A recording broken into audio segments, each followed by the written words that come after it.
بسم اللہ الرحمن الرحیم۔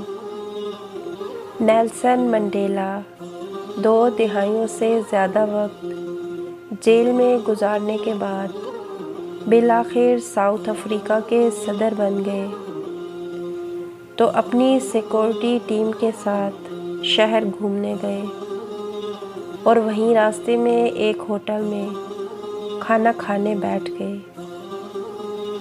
وہاں انہوں نے ایک آدمی کو دیکھا جو اپنا کھانا آنے کا انتظار کر رہا تھا۔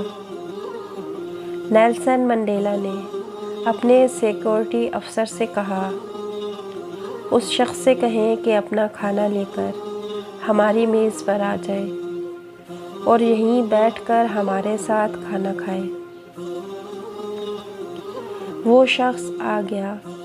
کھانا کھانے کے دوران اس کے ہاتھ بری طرح کانپ رہے تھے۔ کھانا ختم کر کے وہ چلا گیا تو نیلسن منڈیلا کا سیکورٹی افسر نے کہا، یہ شخص بیمار لگتا تھا کیونکہ اس کے ہاتھ کانپ رہے تھے اور اس کی حالت بھی ٹھیک نہیں تھی۔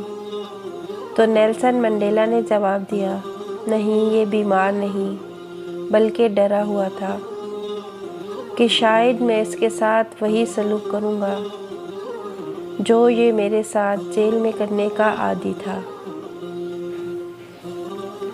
نیلسن منڈیلا نے بتایا کہ میں جس جیل میں قید تھا یہ وہاں پر گارڈ تھا۔ یہ مجھ پر شدید تشدد کیا کرتا تھا۔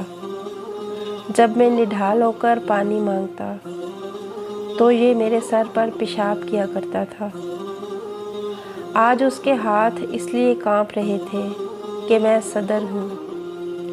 اسے لگا کہ میں انتقام لوں گا، لیکن انتقام ایک ایسا جذبہ ہے جو قوم کی تعمیر میں مدد دینے کی بجائے اسے بربادی کی طرف لے جاتا ہے، جبکہ صبر اور صلہ رحمی کا جذبہ قوم کی تعمیر میں مدد دیتا ہے۔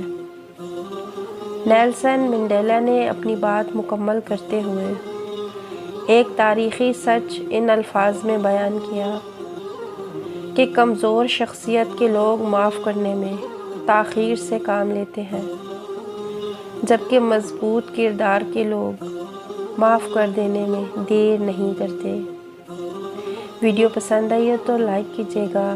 مزید ایسی اچھی ویڈیوز دیکھنے کے لیے ہمارے چینل کو سبسکرائب کیجیے گا۔ اگلی ویڈیو تک کے لیے اللہ حافظ۔